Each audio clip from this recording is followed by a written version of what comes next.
उत्तर प्रदेश के नए डीजीपी मुकुल गोयल आज अपना चार्ज संभाल लेंगे और इस दौरान कार्यकारी डीजीपी प्रशांत कुमार उत्तर प्रदेश के नए डीजीपी को उनका पदभार सौंप देंगे। खबर है कि दोपहर करीब 12:30 बजे के आसपास मुकुल गोयल डीजीपी का चार्ज ले सकेंगे।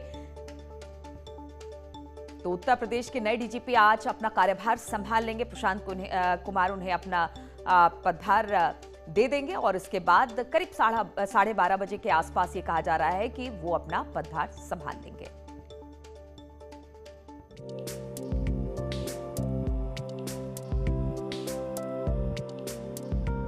मुकुल गोयल के उत्तर प्रदेश का डीजीपी बनने की सूचना जैसे ही मुजफ्फरनगर पहुंची तो मुजफ्फरनगर में लोगों में खुशी की लहर दौड़ गई। मुकुल गोयल मुजफ्फरनगर के रहने वाले हैं। लोग मुकुल गोयल की मां हेमलता गोयल को बधाई देने वालों का तांता लग गया है। लोग मिठाई बांटकर खुशी का इजहार करने लगे। मुकुल गोयल की मां ने बताया कि मुकुल बचपन से ही बेहद सरल स्वभाव के हैं और मेहनती हैं। अपनी मेहनत के बल पर उन्होंने इतना बड़ा मुकाम हासिल किया है। भगवान की कृपा है, भगवान की कृपा के बिना कुछ होता नहीं है और बाकी तो उसकी मेहनत है। शुरू से देश की सेवा कर रहा है। अच्छा, शुरू से कितने मेहनती हैं मुकुल जी? वो शुरू से ही मेहनती है। जैसे एक कहावत है ना कि ऊँट के पैर पानी में दिख जाते हैं। वो बचपन से ही जब से संभाली तब से मेहनती है, तब से सीरियस है और अपना काम सीने से करता है। हम सबका आशीर्वाद इसके साथ हमेशा। वहीं शामली में भी मुकुल गोयल के परिजन बेहद खुश हैं। शामली में गोयल का पैतृक निवास है। जैसे ही उनके डीजीपी बनने की खबर पहुंची, मिठाइयां बांटकर लोग खुशियां मनाने लगे। ये तो बहुत अच्छी बात है। शामली शहर के लिए गर्व की बात है। पूरा गर्व है शामली शहर को। बहुत खुश हैं सभी लोग और हम लोगों का तो खुशी का ठिकाना ही नहीं है। परिवार में बहुत खुश है सब लोग। इतनी खुशी है कि इसका वो नहीं किया जा सकता। मुकुल गोयल बेहद तेज तर्रार ऑफिसर हैं, लेकिन इसके साथ साथ वो बेहद ही मिलनसार हैं। अपने सरल स्वभाव के कारण वो लोगों का दिल जीत लेते हैं। यही वजह है कि उनके जानने वालों में उनके डीजीपी बनने से खुशी की लहर दौड़ गई है। दिनेश पवार के साथ शाहनवाज राणा, न्यूज़ 18। और पुलिस भर्ती बोर्ड ने 5,805 पदों पर सिपाहियों की भर्ती के लिए रास्ता अब साफ कर दिया है। कल पुलिस भर्ती बोर्ड ने रिजल्ट जारी कर दिया और इस परीक्षा में पास हुए अभ्यर्थियों को योगी आदित्यनाथ आज नियुक्ति पत्र भी बांटेंगे। सरकार ने 3,012 पदों पर जेल वार्डर के लिए सिपाहियों का चयन किया है, जबकि महिला जेल वार्डर के लिए 626 लड़कियों का चयन किया गया और फायरमैन के पद के लिए 2,065 सिपाहियों की भर्ती की गई। योगी सरकार बनने के बाद से अब तक 1,43,581 पदों के लिए भर्ती हो चुकी है। इनमें 1,23,317 पुरुषों का चयन हुआ है, जबकि 20,000 लड़कियों को भी जगह मिली है। इसके अलावा कई और पदों के लिए भी भर्ती प्रक्रिया चलाई जा रही है। और उत्तर प्रदेश कांग्रेस में कलह लगातार बढ़ती चली जा रही है। उत्तर प्रदेश अध्यक्ष के खिलाफ अब तक कई नेताओं ने नाराजगी जाहिर की है। अब एक और मामला सामने आया है। कांग्रेस नेता कोणार्क दीक्षित ने आरोप लगाया कि उत्तर प्रदेश कांग्रेस प्रदेश अध्यक्ष अजय कुमार लल्लू और प्रियंका गांधी के निजी सचिव संदीप सिंह ने पार्टी ऑफिस में मारपीट की। इसके साथ ही सांप्रदायिक सौहार्द बिगाड़ने का भी आरोप लगाया गया है। और रक्षा मंत्री राजनाथ सिंह आज से 3 दिन के उत्तर प्रदेश दौरे पर आ रहे हैं। सबसे पहले राजनाथ सिंह कानपुर जाएंगे, जहां पर एयरफोर्स अधिकारियों के साथ उनकी एक बैठक है। इसके बाद कई और कार्यक्रम में हिस्सा लेने वाले हैं रक्षा मंत्री।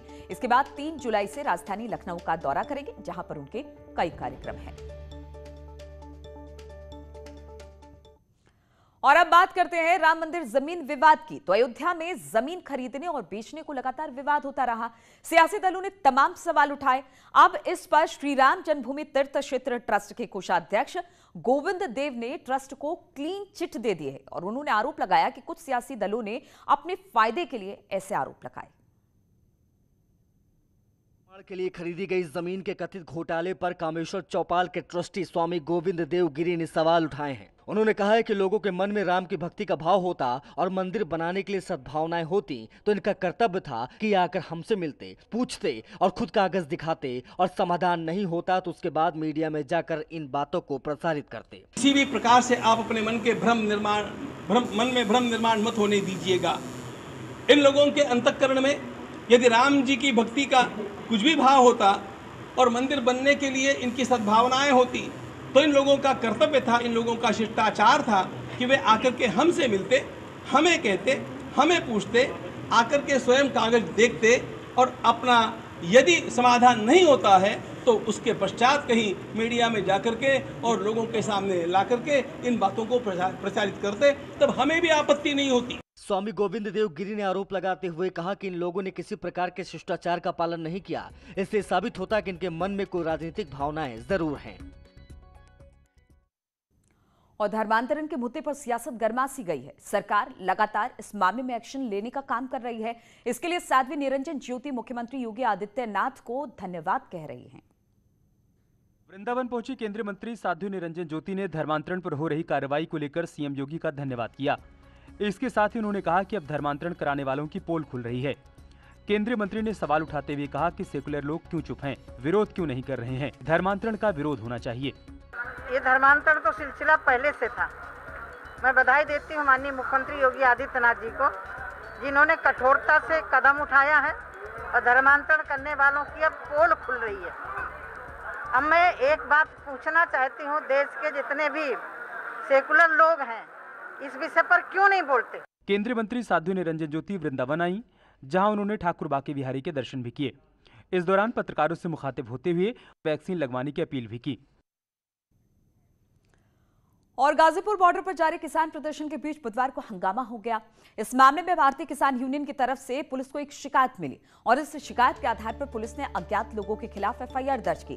दरअसल किसानों और बीजेपी कार्यकर्ताओं के बीच झड़प हुई। इसको लेकर बीजेपी कार्यकर्ताओं ने आरोप लगाया कि किसानों ने बड़ी संख्या में मौजूद लोगों के साथ मारपीट की, गाड़ियां तोड़ी, उनके शीशे तोड़ दिए, जबकि किसानों ने इसे बीजेपी की साजिश बताया है। दो तस्वीरें हम आपको दिखा रहे हैं किस तरह से अज्ञात लोगों के खिलाफ एफआईआर अब की गई है। बुधवार को ये पूरा हंगामा हुआ था, जिसके बाद जो बीजेपी कार्यकर्ता थे वो पहुंचे थे थाने, लेकिन कल की बात की जाए तो कल किसान भी वहां पर पहुंचे और कुछ अज्ञात लोगों के खिलाफ मुकदमा दर्ज किया गया है। और उत्तर प्रदेश आने के बाद से मुख्तार अंसारी की मुश्किलें कम होने का नाम नहीं ले रही है। ईडी ने मुख्तार अंसारी के खिलाफ एक और एफआईआर दर्ज की है। दरअसल ईडी के प्रयागराज यूनिट में गाजीपुर और लखनऊ में दर्ज केसों को आधार बनाकर केस दर्ज किया गया है। मुख्तार पर काली कमाई के जरिए अवैध संपत्ति बनाने का आरोप है। ऐसे में ईडी मुख्तार की अवैध संपत्तियों की जांच करेगी। मुख्तार पर विधायक निधि से 25 लाख रुपए के गबन का भी आरोप है। इसके साथ ही मुख्तार की मां, पत्नी और बेटे की संपत्ति की भी जांच होगी। खबर है कि मुख्तार की संपत्ति की जांच देश के साथ साथ विदेशों में भी की जाएगी। मुख्तार अंसारी बांदा जेल में इस वक्त बंद है। और फिरोजाबाद की बात करें, जहां पर भाइयों में मारपीट हुई है। जमीन बंटवारे को लेकर यह मारपीट हुई। लाठी डंडे से पीट कर लहूलुहान एक दूसरे को किया है। 3 बड़े भाइयों पर पिटाई का आरोप लगा है। सीसीटीवी में रिकॉर्ड हो गई है अब ये वारदात। छोटे भाई की शिकायत पर अब इस पूरे मामले में केस को दर्ज कर लिया गया है।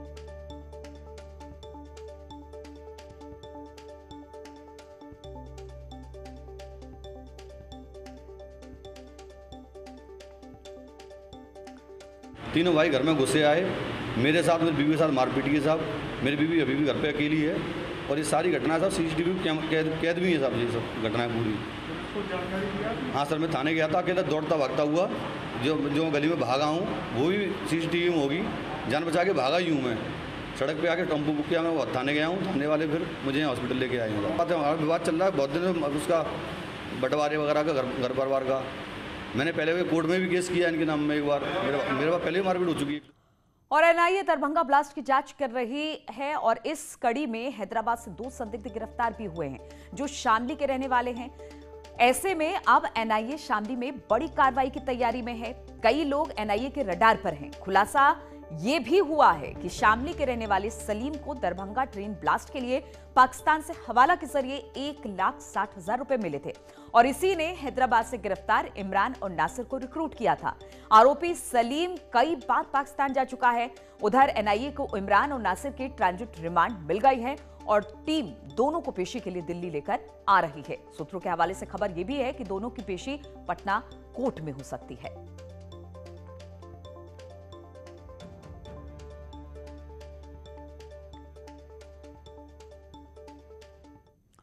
और रुकेंगे छोटे से ब्रेक के लिए, लेकिन बढ़ाइएगा जोश जब ओलंपिक में उतरेंगे। और उत्तराखंड के सीएम तीरथ सिंह रावत 3 दिन से दिल्ली में मौजूद हैं। सूत्रों के हवाले से खबर आ रही है कि तीरथ सिंह रावत को हाईकमान की तरफ से दिल्ली में ही रुकने को कहा गया है। सीएम पार्टी अध्यक्ष जेपी नड्डा और गृह मंत्री अमित शाह से मुलाकात कर चुके हैं। इसके बाद उन्हें दिल्ली में ही रुकने को कहा गया। वहीं राज्य सरकार में मंत्री सतपाल महाराज भी दिल्ली में ही मौजूद हैं और जल्द ही उनकी भी हाईकमान से मुलाकात हो सकती है।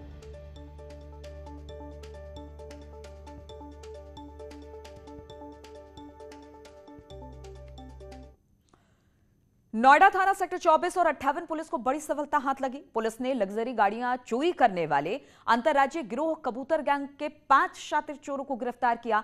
इनके पास से पुलिस को 10 लग्जरी गाड़ियां बरामद हुई है।